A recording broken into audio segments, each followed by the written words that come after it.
came to this evening's meeting, was everything at work or home done?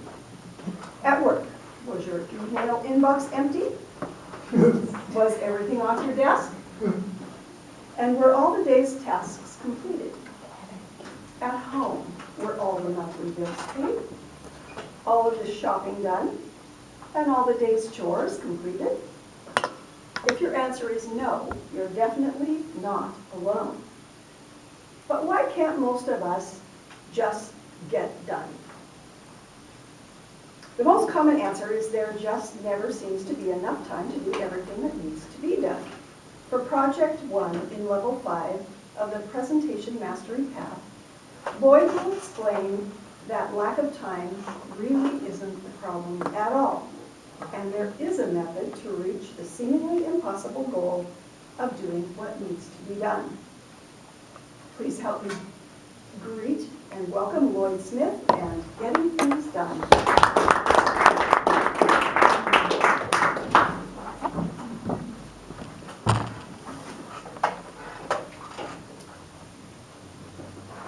I could have been your high school English teacher too, because that's what I did. And the whole time I worked, I was in the habit of just piling stuff up.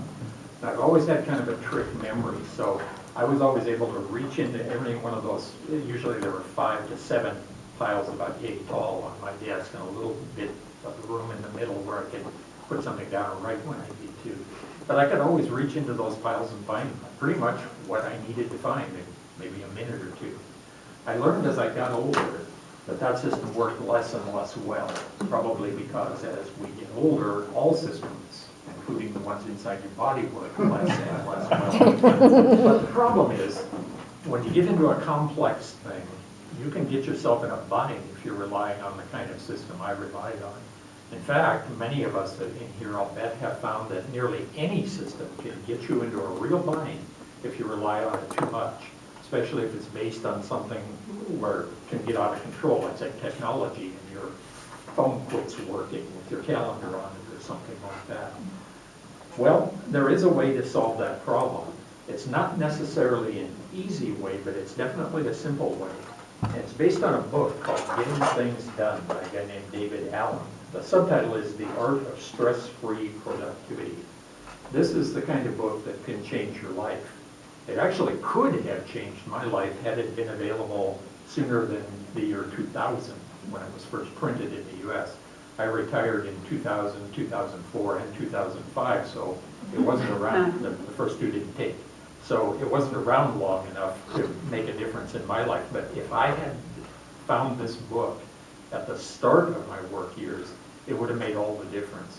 I looked this morning on Amazon, a paperback copy like this goes for about 12 bucks, by the way. It's well worth the read. It's even pretty well written, believe it or not. Now, you're probably thinking, oh great, another productivity system. There are many, many of these things around, and most of them just flat out don't work very well. This one's a little bit different because the system itself is a little different. There is a handout that goes with this. You can pass these down. I don't know if they're going to be enough. We will find out. It could be that a couple of you have to share if that's okay. Actually, whether or not it's okay, it's just the way it's going to be. There's a rationale for productivity systems, and the rationale is a simple one that most people in here already know. And that is that life seems to be getting more and more complex as we go. The main reason for that is that the inputs into our lives have become both more numerous and more complicated.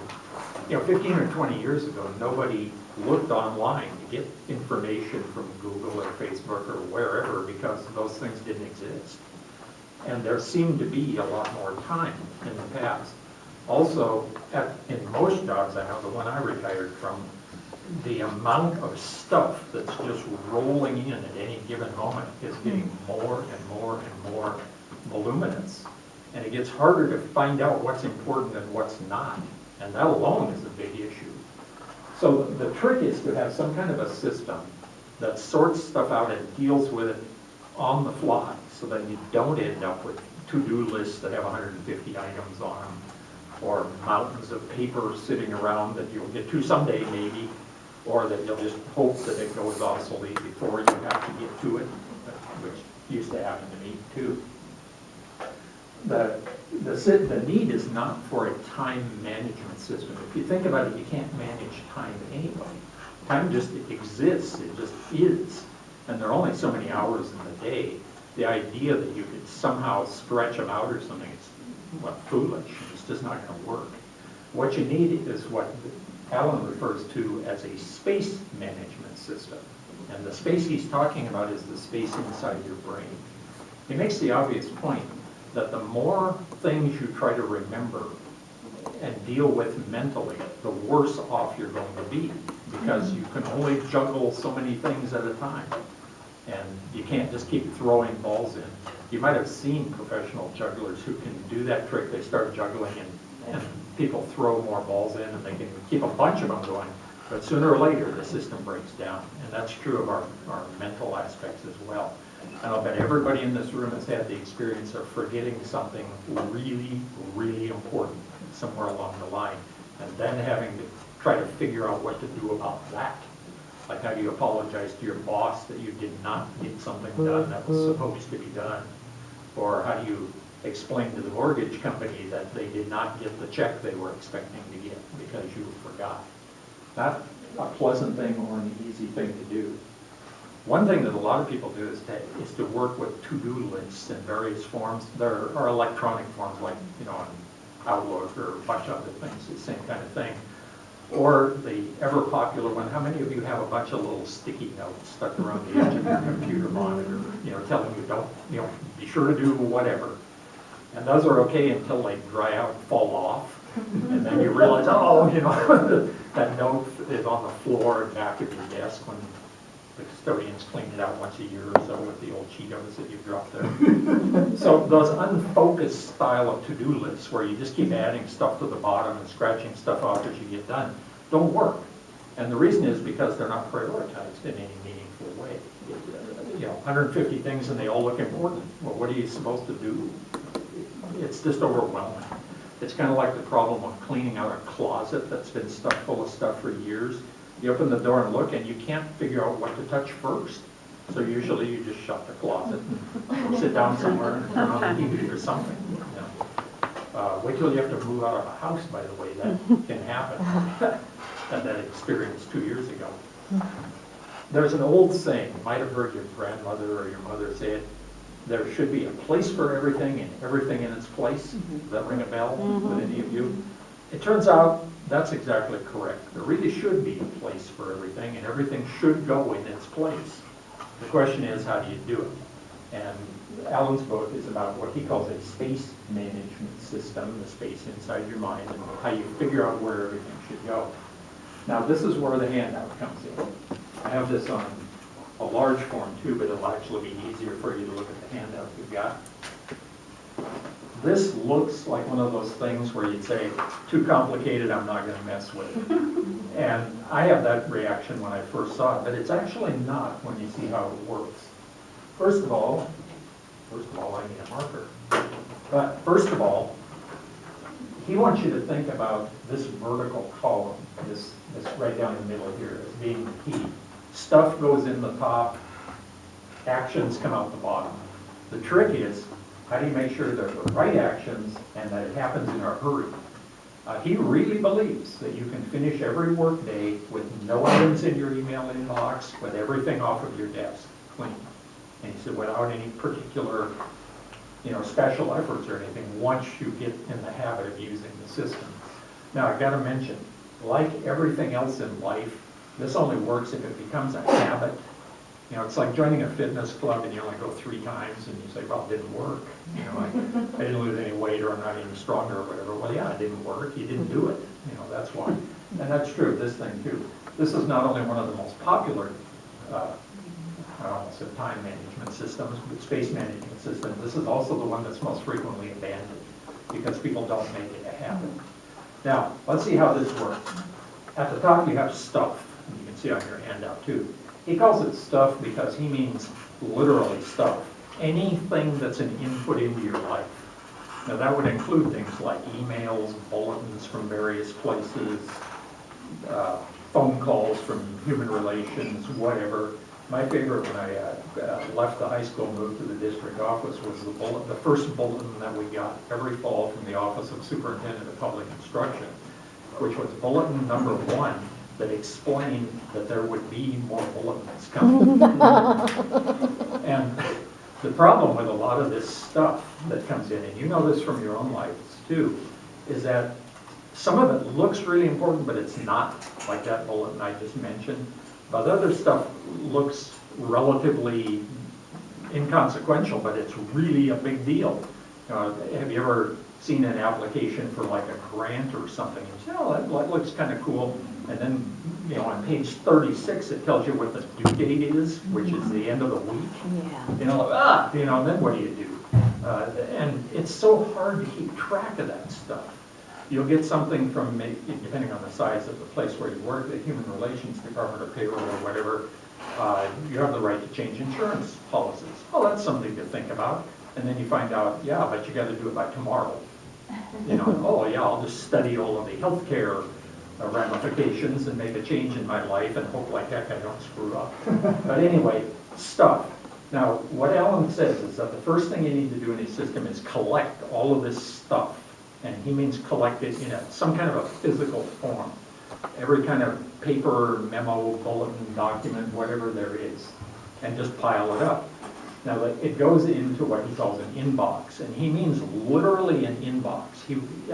The unique thing about this system is that you can do it with just a handful of file folders. You don't need specialized software or anything like that. In fact, he recommends you in the book that you not buy it, but on his website he sells it. So you can figure out what to do about that. He lives in Denmark, I think now, where he sits around thinking about art and music and stuff. That's because he's made a ton of money on his book.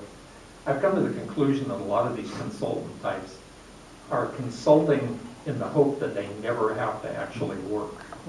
They can just be consultants. And it works for some of them, but although it's kind of a crappy life, they have to travel a lot in a bad sense. Go to Sioux Falls, not necessarily good places. But anyway, you take your stuff and you put it in an inbox. Now the next thing you have to do is to ask an obvious question. What is it? And that sounds like a stupid question, but it's actually not.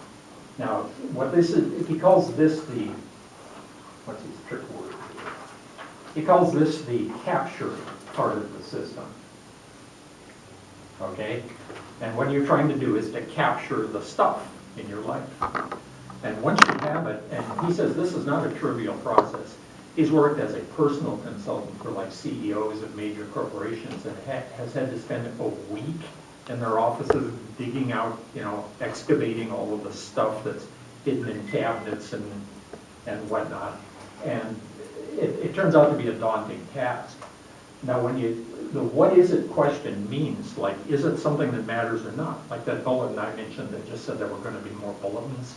Obviously that's trash, you can throw it away. But if it's a bulletin that says something's due at some certain date, it's not trash, you got to do something about it.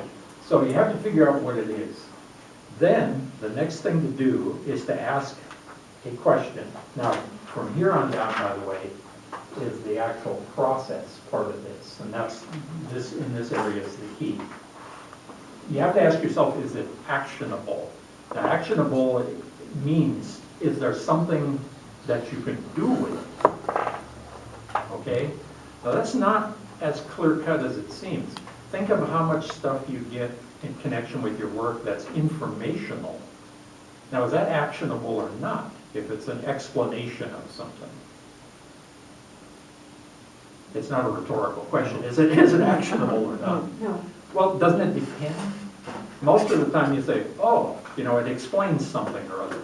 But sometimes it's explaining something that you're then supposed to do something about. You see what I mean? In other words, there's a whole bunch of fuzziness. It's one thing if they say there's something due by September 12th. Okay, you can handle that. But here's a paper that explains terminology for a new software system or something.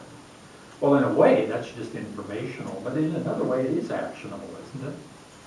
See what I mean? It's tricky to decide about stuff like this. It takes time and effort is what it amounts to. Now, there are only two possible answers to that question, yes and no. If the answer is no, if there's no action that you are expected to take with whatever this item is, there are three possible places to put it. One of them is in the round pile, the trash can. If it doesn't matter, throw it away, quit thinking about it. Too many people hang on to everything, and I used to do that. About once a year, then I would pitchfork all the crap off of my desk and out of the file cabinets and throw 99% of it away because it was outdated and didn't matter in the first place. Alan says the trick is you got to get rid of stuff that you don't need. If you don't get rid of it, it's going to start piling up, and sooner or later you'll screw up. You'll mix in the important and the unimportant stuff, which everybody in this room has done, I'll bet. So anyway, trash, if there's no reason to have it.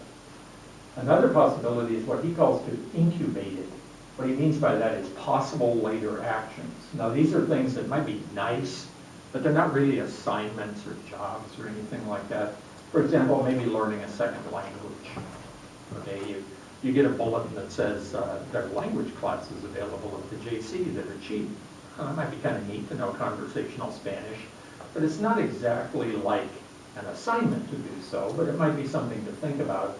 So you might throw it in there thinking, if I can make it work, I'll do it. If not, then it'll end up being moved into the trash pile, right? Now, the third thing is what he calls reference material. That's stuff you need, maybe like, the information about your insurance plan, anything like that, building security, any of that stuff you have to know. Now, if the answer is it actionable, the answer is yes. You move it over. If it's a project, he means something that has multiple steps to it. It's not just one thing that's going to be done. It's something that will take some time and effort, maybe some other people. You move it over into the project folder, and that has to have project plans. In other words, who is going to do what and when are they going to do it. Now, it might be just you, but it could be you and several other people too. And then you keep looping around. You set dates for those, and you don't let something just sit there, because if you let it sit there, it'll sit there, if that makes sense. Do you see what I mean? It won't get done unless you set a date or you give the responsibility to somebody for it. Now, you ask yourself, what is the next action that can happen? If it's not a project, if it's not a multi-part thing, if it takes less than 2 minutes, just do it. In other words, you get an email, give me a call, I want to set an appointment for something. Well, just call the guy. Don't write a sticky note and put it on your computer monitor, because then it just adds to your to-do list and you'll never get it done. So if you can do it in less than 2 minutes, just do it and then forget it. Push it out of your mind. Part 2 is the one I always really liked, but I was never very good at: delegating. If it's not you who's supposed to do it, make somebody else. Now that works best if you're the boss, granted, but it's true for a lot of tasks, you may not be the right person to do it. It might be somebody else with more expertise, more experience, whatever, and that person should do it. But if you do that, you have to keep reminding yourself, okay, by a certain date, I gotta get back to this person and find out what happened, because it's still a task. Or finally, defer it. This is something everybody's really good at. Just, I'll wait till later to do it. But he means do it soon, not just stick it in a file folder and hope it goes away or somebody else does it because you didn't or whatever. And that's where next actions come in. A little bit more about that in a moment. Now, he says some things that should happen go on a calendar. Like, for example, there's a report that's due every October. That should go on your calendar. According to him, a calendar, like most people use in Outlook or something, it's not really the right thing, because it's kind of a glorified to-do list that you tend to think, okay, I'll try to get to it. And he says when you put something on your calendar that's on some certain date, you got to do it on that date. That's all there is to it. I mean, it's that date or it's never. It's erased and it goes away forever. And he said that's the one that you should not mess with at all. The next actions one includes things like reminders, that you need to do something and so on. Now, here's the thing. He says when you get to the end of this, with every piece of stuff that comes in day by day, there has to be some action down there. It can't be a sticky note. It can't go on a to-do list or whatnot. And as he says here, next actions are the things that take more than 2 minutes, that you can't make somebody else do, and that don't really belong on a calendar. But the key thing is, he says, once a week, these things that are around the outer edge here, you need to review. And you have to ask yourself, is this still important enough to do? You know, if it's something you haven't got to yet, do you need to? And if it's not, cross it off. Push it out of your mind, let it go. And the idea is to just get done with stuff. Now, can this work? As I said, I saw the book too late, toward the end of my career, and I didn't have a chance to make it into a habit. According to him, he says over and over and over, if you can't make it a habit, you're probably going to be disappointed. It's not going to work, like everything else. But I implemented this for a lot of stuff I had to do when I was running the state mandated testing program at Eastmont. And it seemed to work a lot. It worked really well. There were a lot of moving parts in that system, and I was the person who was supposed to do it, and I could get done with it. The one thing that got me, though, and was this one, the delegate it, and you're waiting for someone else to do something. If they're not very well organized, you're not going to be either, because what you do depends on what they do.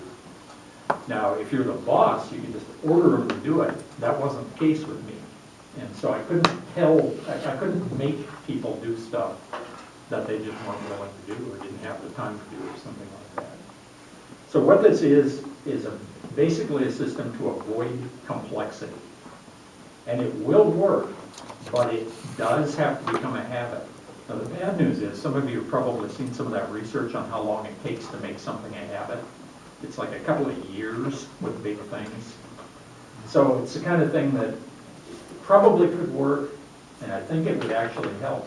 But the alternative is what you're doing right now. And if you're not happy with the way things are going right now, you're smothered in paperwork and you're thinking, how the heck am I going to get all this crap done? It'd probably be worth a try. That's my message.